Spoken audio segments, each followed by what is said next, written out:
سلام. حالا که همه جا حرف از بلایند دیت و ریاکت هم خیلی ترند شده، تصمیم گرفتیم یه ریاکت متفاوت روانشناختی به این برنامه داشته باشیم. با بلایند دیت الهه و هوتن از استانبول در خدمتتون هستیم. من یه توضیح مقدماتی بدم. این دو نفر استانبول زندگی میکنن. ما چند تا بلایند دیت دیدیم با هم و به نظرم کسایی که خارج از کشور زندگی میکنن کمتر ادایی هستن. به خاطر همین از این دو نفر شروع کردیم. کانالی که این ویدیو رو گذاشته هم ادیت خیلی قشنگی کرده برنامه رو و هم سوالای بهتری رو پرسیده. سلام و خیر مقدم به شما عزیزای دل. امیدوارم که خوب و خوش و سلامت باشید. خیلی خوش اومدید به برنامه ایکس جو. ممنون میشم اگر خودتون رو برای ما معرفی. سلام، من الهه هستم، ساکن استانبول. خیلی خوشحالم که توی برنامه شرکت می‌کنم. سلام، هوتن هستم. منم ساکن استانبولم. ما هم خیلی خوشحالیم که اینجا شرکت می‌کنیم. حرفه و فعالیتی که مشغولش هستین رو برای ما توضیح میدین؟ در حال حاضر من دانشجوام و کار می‌کنم، آنلاین شاپ دارم. من کارباش دارم. اخیراً خرید فروش ماشینم شروع کردم. دانشجوام هستم. متولد چه ماهی هستین؟ مرداد. شهریور. انرژی ماه‌ها اعتقاد دارین؟ بله. نه اصلا. به شهریوری چه خصوصیاتی دارن؟ شهریوریا مهربونن، آدمای آرومی ان تقریبا و یک چولام هستن. حسودی شما؟ حسود هستم ولی آروم نیستم. من که خیلی آرومم. الان فرق می‌کنه. مردادی‌ها چجوری هستن؟ کلا خوب. خیلی خوب ولی یکم خودشیفتن ان شاء الله. من خب یه بحثی از شما اولش گفتیم که تحلیل روانشناختی، الان هم صحبت از ماها شد. ماه تولد شاید خیلی زمینه و مایه علمی نداشته باشه، ولی واقعیت اینه که وقتی آدم توی جامعه میاد، خصوصیات 100 تا آدم، 1000 تا آدم تو دوستامون، توی اطرافیان رو میبینیم که تا یه حدودی تطبیق داره و میتونه یه شروعی باشه برای یه مکالمه یا یه شروعی باشه برای آشنایی. قطعا مبنای علمی نیست و مبنای تصمیم گیری نیست، ولی میتونه یه باب آغاز گفتگو باشه. مثلا همین که این الهه اشاره کرد که مثلا مردادی یا مغرور و نمیدونم خودشیفت و اینا، خب من خودش هرچی مردادی دیدم اینجوری. به تو چی؟ علامت ماهشون هم شیره دیگه. الان یه خانم شیره است، کاملا مشخصه به نظرم. مغرور نیست ولی خب یه حالت خوبی داره، خودشو دوست داره، مشخصه که از خودش لذت میبره و من که غرورش خوشم اومد. و حالا به نظرم اینی که هوتن گفتش که نه من به این اعتقاد ندارم، تو اول رابطه چیز قشنگی نیستش، مخصوصا که خانوما خیلی زود تو ذوقشون میخوره. ممکنه که همینجا دیسش رو از الهه گرفته باشه. بهتره که یه خورده آرومتر و با ملاحظه تر برخورد بکنه. خب اونم شاید هم ما یه بحثی داریم توی روانشناسی، اثر پیگمالیون اصطلاحاً. میگن که وقتی یه صفتی رو بارها به نفری نسبت میدی به یه گروهی، کم کم اون صفت اون روشون میشینه. آره شاید مثلا چون از اول گفتم مثلا مردادی یا اینجوری هم خردادی یا اینجوری، اینا متعدد این ما کم کم تو ذهنشون رفته که ما اینجوری هستیم. وگرنه همه آدما تا یه حدودی غرور دارن، تا یه حدودی خودشیفته هستن، تا یه حدودی آره. ولی به عنوان زمینه اول آشنایی سوال خوبیه و میتونه باب مکالمه رو باز کنه، ولی خب قطعا مبنای تصمیم گیری برای یک رابطه بلند مدت نیست. حالا همینجا به طرز نشستن شما اگه دقت کنین، دختر کاملا گاردش بازه، یعنی کاملا آماده یه گفتگوی دوستانه است. ولی پسره اولا که خود به نظر من استرس داره. حالا شما بیشتر مطالب روانشناسی رو خوندید، تکمیلش کنین. هم یه مقدار استرس داره، هم که گاردشو بسته، دستشو آورده جلوی بدنش گرفته. به نظرم خیلی آماده انگار برقراری ارتباط نیست، برخلاف دختره که اصلا داره لذت میبره، میگه و میخنده و گاهی به پردم نگاه میکنه، انگار که حتی اون آدم اونجا نشسته، یعنی انگار داره میبینته. درونگرا هستید یا برونگرا؟ کسایی که راحت یعنی دوستشون دارن، با دوستای صمیمیم، خانواده‌ام، خیلی درونگرا، ولی با بقیه شب برونگرا. من درونگرام. اکثرا یه چیزی که من خیلی دیدم تو ویدیوهای بلایند دیت که حالا تو بعضیاشون هم میگن من میانگرا هستم و اینا، یه سوالی که میپرسن که سوال مهمی هم هست اتفاقا، یعنی جزو اون تایپ‌های اساسی و اصلی یه شخصیتی که درونگراست یا برونگرا و مبنای کاملا علمی و روانشناختی داره. این که مثلا میگه من میانگرام یا میگه یه وقتایی درونگرام یا برون، این حرف اشتباهیه. یعنی آدم‌ها یا درونگران یا برونگرا، منتها تو یه طیفی که اگر هم کسی میخواد ببینه که درونگراست یا برونگرا، پرسشنامه‌های زیادی روی نت هست، میتونه بره اونها رو پر کنه و به صورت کاملا علمی بفهمه که درونگرام یا برونگرام. الان دوست داشتید با چه سلبریتی دیت داشته باشید؟ بیلی آیلیش. چرا؟ به خاطر صداش؟ نه چهرهش خیلی ساده است. چهرهش کلا فقط فقط فیس چهره؟ صورت. بقیه جاشون خیلی ساده تر نظر. نه ندیدی تو اونا رو تیشرت گشاد میپوشه. شما با چه سلبریتی دوست داشتین دیت داشته باشین؟ جدی راستشو بگم بله. آیسان اسلامی من نه زن میگیرم نه دوست دختر میگیرم. چرا؟ خیلی فانه، خیلی باله، تعهد متعهد. دوستش دارم خودشه واقعا. نظر میگوشتن دیت امشب خوش میگذره. تعهد متعهد. آیسان اسلامی. حالا آیسان اسلامی رو اگه دوستان نمیشناسن، یه فردی هست که تو آمریکا زندگی میکنه. یه آدم خیلی کولیه، اصلا خودش هم تو ویدیوهاش میگه من هیچ تعهدی ندارم به کسی. یه آدمیه که سبک زندگیش اینه که در لحظه خوش باش و یه مقدارم حالا تو ویدیوهاش بددهنی میکنه، مثلا فحشای رکیک استفاده میکنه. خب این خانم اگر از یه همچین شخصیتی خوشش میاد، خب طبیعتا از این آقا خوشش نمیاد. یعنی ما از همین الان میتونیم آخر ویدیو رو پیش بینی کنیم که این دوتا با هم نمیسازن. حتی اگر اینجا هم لایک بدن، توی دیتای بعدی قطعا به مشکل میخورن. لایف استایل روزانه‌تون رو توضیح میدین؟ بیشتر چون خب دانشجوام، بیشتر تایممو دانشگاهم یا توی راه دانشگاه و اینکه وقتی برمیگردم خب باید غذا درست کنم، آشپزی کنم، سگمو ببرم بیرون و اینکه اگه خب طول هفته باشه تو خونم یه فیلمی چیزی میبینم و اگه آخر هفته باشه خونه با دوستام دور همین. منم صبح تا بعد از ظهر دانشگاه، بعضی روزا بعدش میرم باشگاه، بعضی روزا میرم برای سر کار، هفته یکی دو بارم میرم راه. کدوم دانشگاهی؟ بگم بگو دیگه. گلیشین. تو چی؟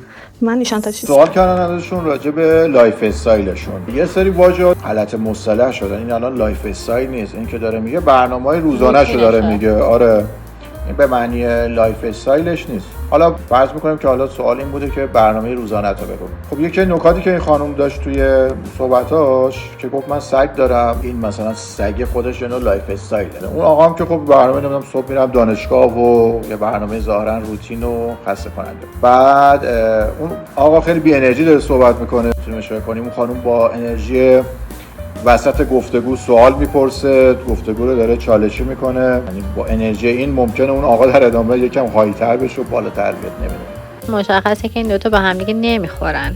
الهه واقعا دختر با انرژی، یه لبخند خوشگلی هم داره. پارتنر ایدئالتون چه خصوصیاتی باید داشته باشه از لحاظ ظاهر، اخلاق و موقعیت اجتماعی؟ ظاهر که اگه نگم قد بلند که دروغه. همه دخترها دوستان قد بلند باشه، صورت استخوانی داشته باشه. از لحاظ اخلاقی هم آدمی دوست دارم که اعتماد به نفس بالا داشته باشه، کیر کنه. آدمی باشه که این تو رو بفهمه. یعنی من نگاش میکنم بفهمم چی میخوام. از لحاظ شخصیت اجتماعی هم که دوست دارم آدم قدرتمندی باشه، نباشم اون نیست. ولی خب این چیزی بود که دوست داشتم. شما قدش و قدم بخوره، خیلی فیسش عملی نباشه، سطحش هم سطح خودم یه ذره پایین‌تر. اوکی خیلی با همه نگه بخنده دیگه. با تو فقط میگی بخنده؟ آره دو تا این تو جمع. وقتی جایی که من هستم راحت باشه دقیقاً. جای دیگه که نیستی که نمیبینی، یه اون بستگی به خودش داره. نمیتونی متوجه شی. اوکی ما همه متوجه میشیم. در این قسمت ویژگی که این آقا گفت، اولا که نشون میده که یه مقدار شخصیت تاکسیک یا سمی داره. چرا؟ که جلسه خواستگاری نیست، جلسه دیت، بعد جلسه دیت ناشناس هم هست. اصلا ما لزومی نداره از الان بیایم برای فرد مقابلمون چارچوب معین کنیم. قرار نیست که از اینجا یه عاقد بیاد عقدتون کنه که چه خبره. یه فرصتی هست که خب ما معمولا خانم‌ها مخصوصا توی جامعه ما خانم‌ها نسبت به آقایون یه گارد بسته‌ای دارن. الان خانم اومده با گارد باز نشسته، خیلی داره راحت صحبت میکنه. از این فرصت یه فضای مفرح درست کن و سعی کن خصوصیات کلی اخلاق همدیگه رو بشناسید. تو دیت‌های بعدی و ماه‌های بعدی و روزهای بعدی اگر ادامه پیدا کرد، حالا یواش یواش چارچوبای اخلاقی دیگه رو اصلا بشناسید، لزومی نره بکنید تو چش طرف. سوال چی بود؟ سوال این بود که پارتنر ایدئالت چیه؟ این طرف هنوز چی نشه داره کنترلگریشو چیز میکنه، نگه نخنده، بذار بابا بذار شروع کن. فتون از رابطه چیه؟ جز احترام؟ جز اون بعد از اون نه ازدواجو که نیستم، ولی خب هدفم اینه که حس خوبم با یکی تقسیم کنم و کلا اینجوری نیستم که حالا برم توی رابطه حتما ادامه بدم. از مود آدمم که تا وقتی حالم با طرف خوبه میرم جلو، اگه حالم خوب نباشه به هر دلیلی وای. نه من اگه وارد رابطه بشم قصدم واقعا ازدواجه. اومدم خونتون برای خواستگاری، اومدم قلبمو بدم به یادگاری، اومدم حریر گل به تنت بپوشم، یه شراب کهنه از عشق تو بنوشم. سنش نمیخواسته. نه گردن بگیر نیستم، ولی اگه بگیرم جدی میگیرم. یعنی واقعا میری برای ازدواج به کاش واقعا اگه یکی بود. چند بار رفتی واسه ازدواج؟ فقط داره بی‌حوصله توضیح میده، دست به ابروش میکشه، اصلا کلافه است، خسته است، انگار به زور اومده نشسته اونجا. نه کن داره پاهاشو تکون میده، حوصله‌اش یه سر رفته. یعنی همین الان که بوده فقط 7 دقیقه از این گفتگو گذشته، انقدر این گفتگو خسته کننده بوده. ببین داره پاشو تکون میده، خسته شد. یعنی الان شما هدفت از بلایندت اینه که از امشب بری 3 سال دیگه دوستی شروع کنی. حلقه گرفته اومدی دیگه خدا بخواد خودت باید بخوای. خودت اینم خیلی جمله سمیه، یعنی یه آدم خودخواه خودشیفته که دیگه خانومم واکنش خیلی شدید نشون داد. یعنی حقم. آره مورد پسند واقع بشن، یعنی تو خودت انقدر بالا میدونی که از سمت خودت اوکی میدونی ویژگی شخصیتی تو، حالا اومدی اونو بپسندی بابا کنسلی. مورد پسند واقع بشن. عاشقشم دیوونشم از صبح تا شب در خونشم. تو دیت اول چه اتفاقی افتی کنسل می‌کنی طرفو؟ خیلی منم بکنه مثلا اون کنسل دیگه. من شلوار گت دارم بپوشه کنسل. شلوار چی بپوشه؟ گت تا این پایینش کش داره. شما از طرف من چی کنسله؟ تو جلسه اول جلسه اول خیلی حساسه. بشین برنامه‌ای که رفته بگیر کنسل. از پارتی‌ها یعنی آره. چون با هم نمیخواد. دخترم دیگه از یه جایی به بعد دیگه اصلا کندش. آره اصلا دیگه داره همینجوری اصلا چیزایی میگه که اصلا پسرا رو اذیت کنه به نظرم، یعنی حتی جدی پیش آفرین آره اصلا دیگه کنترل هم نمیکنه صحبتاشو دیگه. الان گفتش اینا رو من میگم تو سکته میکنی، یعنی یه جوری خاطر حسش بده. یه مقدار از رد فلگاتون میگید خط قرمزی که دادین؟ طرف شکاک باشه، آدم تاکسیک، پارانویدی، شکاک، اینا کنسل. بیماری‌های روانی کلا کنسل. بیماری روانی کنسل. شکاک، آدم شکاک کنسل. این که جلو برنامه‌مو بگیره. برنامه آخر هفته تو؟ نه کلا برنامه زندگی. آره روزمرگی اومدم بگیره کنسل کنم. بگی که فلان جا نرو، تو باید بری، بعد به خاطر من نرو. این رابطه ارزش این کارا رو نداره. دوست جنس مخالف چی؟ مشکل نداره. مشکل نداره. خیلی دوست خیلی صمیمی جنس مخالف داشته باشه. خیلی صمیمی. آره دیگه. حالا یه دونه اشکال داره. شما از طرف من کنسله. اصلا دوست مخالف نداشته باشه؟ اگرم داشته باشه یکی دو تا اونم خیلی نرمال. مثلا تاریخ‌ها و مناسبت‌ها اینا رو یادش بره چی؟ من یکم نقطه ضعفم روی این تاریخ‌ها هست. یکم حساسم روی مناسبت‌ها و همیشه هم آدمایی که اصلا این چیزا واسهشون مهم نیست بپرسم خورد. دیگه بیخیال شدم. واسه من اصلا مهم نیست. تاریخ‌ها یادش بره؟ نه اصلا. خودم یادم نمیمونه. شانس ما. یه نکته راجع به این بگم که تو همه بلایند دیتا دیدیم، بحث رد فلگ و رد لاینه. خب یه مشکلی که هست، باز میگم این دوستان اگه باز یه سرچی بکنن قبل از اینکه دارن زحمت میکشن حالا یه محتوایی رو آماده میکنن برای مخاطب، رد فلگ با رد لاین دوتا مقوله جدا و فرق. رد فلگ به معنی نشانه هایی هست که دلالت میکنه به اینکه ممکنه این رابطه به سرانجام برسه. رد لاین یعنی جایی که دیگه اون رابطه تمومه. مثلا الان اکثرا میگن خیانت دروغ، و خیانت و دروغ رد لاین، رد فلگ نیست. رد فلگ مثلا اینکه طرف بددهنی میکنه، خال زنک بازی در میاره مثلا توی گفتگوها، حسود، خسیسه، اینها رد لاین نیست. یعنی مثلا ما به خاطر خال زنک بازی یه رابطه رو تموم نمیکنیم، ولی وقتی تو آشنایی هستی میتونه یه رد فلگ باشه. آدمی که مثلا میبینی حسوده، غیبت دوستشو میکنه، اینا نشانه است. یعنی زبان عشقتون به چه صورت؟ چجوری ابراز عشق میکنید به طرف مقابلتون بیشتر؟ من واسش غذا درست میکنم. اگه از یکی خوشم بیاد دوستش داشته باشم واسش آشپزی میکنم. من بیشتر رو تاچ کردم. اون تاچ می. در نگاه اول چه چیزی از طرف مقابل شما رو جذب میکنه؟ شخصیت کاریزماتیک. نگاه اول یعنی ظاهری، یعنی آخه شخصیت کاریزماتیک هم داشته باشه، یعنی از در وارد میشه واقعا اون وایبش رو میگیره. مثلا یه آدمی باشه که از در میاد تو همه مثلا نگاه ها. وایس مثلا در بیاد تو شخصیت کاریزماتیکش رو میگیره. خب حالا اگه باشه حسش آره. میفهمم من خودم. کسی دیگه نمیفهمه. من باید بیشتر به لباساش و قد و هیکلش نگاه میکنم. فیسش هم دوست ساده باشه. اگه عملاً داره فقط یه دونه عمل دماغ فقط بینی مجاز. با رابطه لانگ دیستانس چطوری؟ مخالف. چقدر من میستم؟ 10 کیلومتر. استانبول به این بزرگی. استانبول رو 80 کیلومتر بالا باید حساب کنی. اگه با ماشین نمیشه رفت کنسل. 100 200 کیلومتر اوکی. گذشته طرف براتون مهمه؟ نه اصلا. 100%. چه عواملی ازش برات مهمه؟ مثلا با کی دوست بوده؟ با کی بوده، با کی نبوده، کجا رفته، کی بوده. خیلی فرق میکنه. گذشته. گذشتهش اگه با وارد آینده من نشه. اوکی اگه وارد آیندهت نشه؟ آره تقریبا. چجوری وارد میشه گذشتهش تو آینده؟ مثلا دوست پسر قبلیش بیاد تو آیندهتون؟ اثرات مخربی که دوست پسر قبلیش. مثلا دیوونه‌ش آره. اثرات روانی گذاشته. راست میگه. سوشال مدیا چقدر براتون مهمه؟ مهمه. از چه نظر؟ برای چه کار؟ سوشال مدیا طرف مقابلتون پابلیک باشه، خصوصی باشه؟ نه اصلا مهم نیست اونجوری. بستگی داره خب طرف داره چیکار میکنه. اگه خب به کارش ربط داشته باشه پابلیک اوکیه، ولی خب اگه خب هیچ کاری نمیکنه پرایوت باشه بهتره. خب اگه هم پابلیک داشته باشه هم پرایوتی. خب اگه پابلیک داره چون کار داره، پرایوتش ربطی به پابلیکش نداره. خب اصولا چون پابلیکش مثلا همه پسر باشن چی؟ مثلا لایک رو میبینی همه پسر. گفت آنلاین شاپ داره، آنلاین شاپ که پسر لایک نمیکنه. اگه مدل باشه که نه یه پسر قرار لایکش بکنه. خب اگه هم آنلاین شاپ داشته باشه هم مدل باشه چی؟ اینا زیر بغل ما کجا؟ فهمیدین دیگه میره دیگه رو سوشال مدیا. اوکی. اگه تو رابطه باشید اکستون برگرده اون که خیلی بیشتر دوستش داشتین چیکار چجوری برخورد میکنه؟ از همینجا بهش میاد بیاد. بهش میگی بیاد؟ نه بهش میگه بیا. نه بهش میگه. من راجبش فکر میکنم. خب الان میتونی فکر کنی با نتیجه شو. بستگی داره کی برگرده. فکر کنم 4 ساله الان وسط بلایندت یهو بزنه سلام عزیزم. الان بزنه برمیگردم.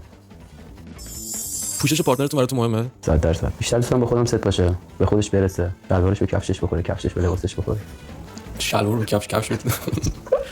دارم ربط داشته باشم به یک شنبه نپوشه. از لحاظ بازی چی؟ چه بازی؟ باز باشه، بسته باشه چه چیزی؟ پای موشه. داره بازی. خیلی باز نباشه. بعداً دعوا بشه مثلا. خیلی باز نباشه. ولی اگه با منه باز اوکی، هر چی دوست داشت میتونه. مثلا اگه با بیلی باشی خیلی باز باشه چی مشکل نداری؟ اون هر چی بپوشه خوبه. پسر چه مشکلی داشته باشه؟ فقط اسکینی نپوشه، گدارم نپوشه، چرت شلوغ و اینا هم نپوشه دیگه. خوشتیپ باشه دیگه. کژوال هم دوست دارم کلا، فیتیش کت شلوار. اگر پدر مادرتون بگن که رابطه رو تموم کنید چیکار میکنید؟ در مدارم دخالتی نمیکنه تو رابطه. یه بار تو می‌خواستی با یه نفر ازدواج بکنی میگن نه ایشون از نظر ما مناسب نیست. نه زیاد تاثیر نداره رو تصمیم. چرا من مهمه واسم که یعنی نظرشون مثبت باشه. چه زمانی پارتنرتون رو به خانواده‌تون معرفی می‌کنید؟ بعد از یک سال. من بعدم یکی دوست. تا حالا معرفی کردید پارتنرتون رو به خانواده‌تون؟ بله. چند بار؟ یه بار. بابام نه ولی مامانم. جالب بود و آدم احساس میکنه که شاید برعکس باشه. وقتی راجع به خانواده پرسید پسره گفت نه من با خانواده‌ام کاری ندارم و ظاهرا خانومه باید این حرفو میزنه، ولی خانومه گفت نه من برام مهمه که مثلا خانواده‌ام در جریان باشن. اینا نکته مهمیه که به نظرم باید جوونا وقتی توی دیت میرن میخوان با ویژگی‌های طرف مقابلشون آشنا بشن اینه که ببینن خانواده چه جایگاهی داره توی اون ذهن طرف. نمیگم خانواده دخالتگر و مثل اون خانواده قدیمی سنتی باشه، نه، ولی اینکه ببینیم لحن طرف راجع به خانواده‌اش چیه، اصلا خانواده‌اش کلا میذاره کنار یا نه میگه نه من خانواده‌ام برام مهمه، اطلاع میدم. این خیلی نکته مهمیه از نظر روانشناسی و شخصیت شناسی فرد. میتونه یه رد فلگ باشه اینجا به معنی واقع رد فلگه، یعنی اگه کسی میبینه راجع به خانواده‌اش خیلی مثبت صحبت نمیکنه و میگه اهمیتی ندارن، حتی در کلام هم این تایید نمیکنه، این یه رد فلگ خیلی جدیه. به نظرتون پارتنرتون چه کاری انجام بده که شما حس می‌کنید واقعا دوستتون داره؟ خب یعنی دوست داشتم واسه من اصلا به گفتن نیست، اصلا نیازی تعارض بگه دوست دارم. واقعا کاری که میدونه من اگه انجام بده من ناراحت میشم کارو انجام نده، خب من میفهمم دوستم داره و خیلی واسم این با ارزشه و همین منو ناراحت نکنه میفهمم که واقعا دوستم داره. برای من اینطوریه که بدون اینکه من چیزی بگم منو بفهمه. من فهمیدم چیکار. نیازی نباشه خودم رو توضیح بدم براش. الان تو این شرایطم جزء به جزءش یه چیزی که میگم کلی دریافت بکنم درکم بکنم. مثلا میگم توی همچین شرایطی هم کامل خودش بشینه فکر کنه که ببینه این شرایطش الان چطوریه، چیکار قرار بکنه. اینم باز این صحبت که آقا کرد، این صحبت رو معمولا ما از یک خانم انتظار داریم که مثلا منو درک کنه بدون اینکه بگم. من اولین بار میشنم که یه آقای مثلا توقع درک توقع درک شدن داشته باشه بدون اینکه بیان کنه. معمولا برعکس میگن آقایون صریح صحبتاشون میکنن، خانم‌ها غیر مستقیم میگن و توقع دارن که درک بشن. اگه برید تو رابطه فکر کنید سر چه موضوعی با هم دعواتون بشه؟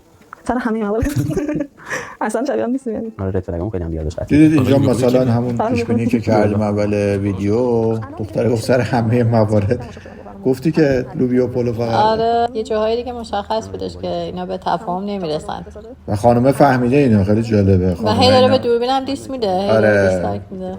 خیلی جالبه. پسر میگه 2 بار عاشق شده، حالا اینکه این جمله اصلا درسته یا نه بعد معلومه که اونا رهاش کردن، چون این هنوز رها نکرده. این میگه اگه الان پیام بده من برمیگردم. پس معلومه انقدر آدم نخواستنی بودی و آدم تاکسیکی بودی که اونا 2 نفر رهات کردن و تو هنوز رها نکردی.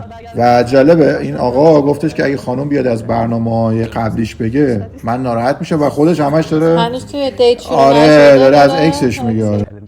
دختره دیگه قشنگ داره مسخرهش میکنه. میبینی؟ آره دیگه زده به شوخی و مسخره بازی. آره دیگه پاشو هم داره تکون، یعنی اگه بتونه همین الان بلند میشه و خداحافظ شما. شما چند وقته 5 سال چه کاری انجام میدید که فرد با اعتماد به نفس بشین؟ اعتماد به نفستون بره بالا. بالا باز. من با خودم جامعه انگلیسی میگم، من جلو میگم تو خیلی خوبی، دوستت دارم. من با خودم خیلی حرف میزنم. کتابم میخونم. خب کتابم که آلردی میخونم. ولی خب بیشتر تا اینکه ببینم دیوونه شدم. جلو اینو با خودم حرف میزنم. آینه میاد جلو. من میام جلو. من سعی می‌کنم یه سری هدف‌ها بذارم، اون هدف‌ها رو به دست بیارم، تیکشون رو بزنم تو اعتماد به نفس میاد. خب چقدر دوست دارید با پارتنرتون در ارتباط باشین؟ مثلا هر روز هر ساعت 2 روز یه بار تلفنی بزنید، هر ثانیه هر جا بره بگم الان رسیدم اینجا؟ نه اصلا اینجوری نیستم. مثلا آدمای خیلی پیگیر نیستم واقعا. تا خودش زنگ نزنه من معمولا زنگ نمیزنم. حالا بریم حالا جلوتر فرق کنه بسش. ولی خب معمولا آدم اینجوری نیستم بگم همش باید باشیم. دوستم زندگی جدای خودمون داشته باشیم، وقتی که اوقات فراغتمون بیشتر با هم باشه. من بیشتر دوستم برنامه با هم مچ بشه. منم دارم یه کاری بکنم یا اونم اون کارو داره میکنه یا یه چیزی شبیه به اون.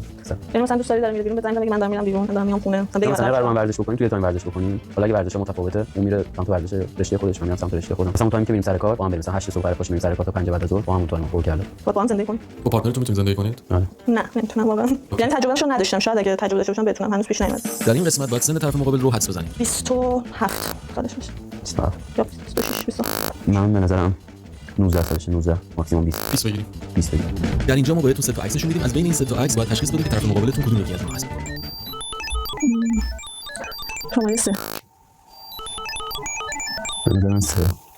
در این قسمت با توجه به صحبتایی که داشتید و معیاراتون باید به طرف خیلی امتیاز کمی ندادم. یاد برنامه بفرمایید شما بود که ما امتیاز کم میدم. بابا حالا چه خبره 4 مثلا دختره رو بهش حق میدم که 5 داده باشه ولی پسر 4 خیلی کم بود، چون دختره به نظر خیلی کامل میومد، شخصیت خوبی داشت، انرژی زنانه داشت، خیلی شیرین بود به نظرم.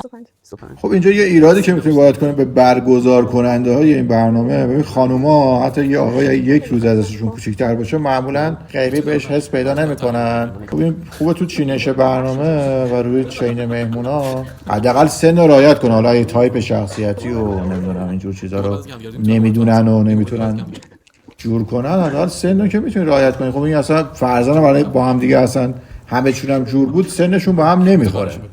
حالا یه سوال دیگه هم که من پیش اومد اینه که آقا 22 سالشه، یه رابطه 2 سال و نیمه و یه رابطه 3 سال و نیمه داشته. 4 ساله فکر کنم تازه بیشتر. حالا مثلا یعنی 6 7 سال توی رابطه از بوده. از کی شروع کرده؟ بعد یه عالمه وان نایت داشته بود.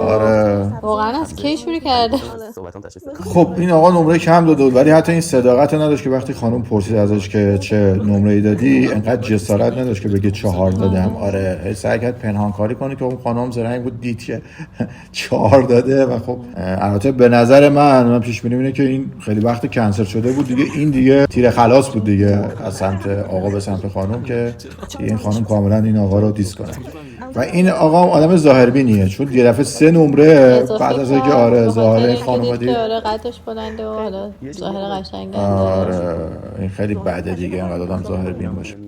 خب دقیقاً پیش بینی که می‌کردیم، خانم که مشخص بود دیسلایک میده، یعنی از همون خیلی وقت پیش با توجه به زبان بدنش و صحبتایی که آقا کرد دیسلایکش رو پیش بینی کرده بودیم. این آقا من از این آقا یه سوال دارم، تو وقتی به یک نفر 4 دادی و واقعا اگه آدم صادقی هستی چطور با آدم 4 میخوای و گفتی هم قسم ازدواجه نگفتی قسم تفریح و ایناست، چطور الان اومدی لایک دادی؟ پس معلوم خودم تو آدم ظاهربینی هستی. آره و این بازیه. میخوام بگم که یه دلیل دیگه شو بعد دلایلی که این آقا شخصیت تاکسیک و سمی داره و ظاهرا هم الان مشخص که آدم صادقی هم نیست، یعنی حتی روی اون معیارایی که خودش هم نوشته بود اگر مثلا میگفت که من قسم تفریح 4 داده بود و با 4 من قبول میکردم که بره و ادامه بده، چون قسم تفریح قسم یه رابطه جدی نیست.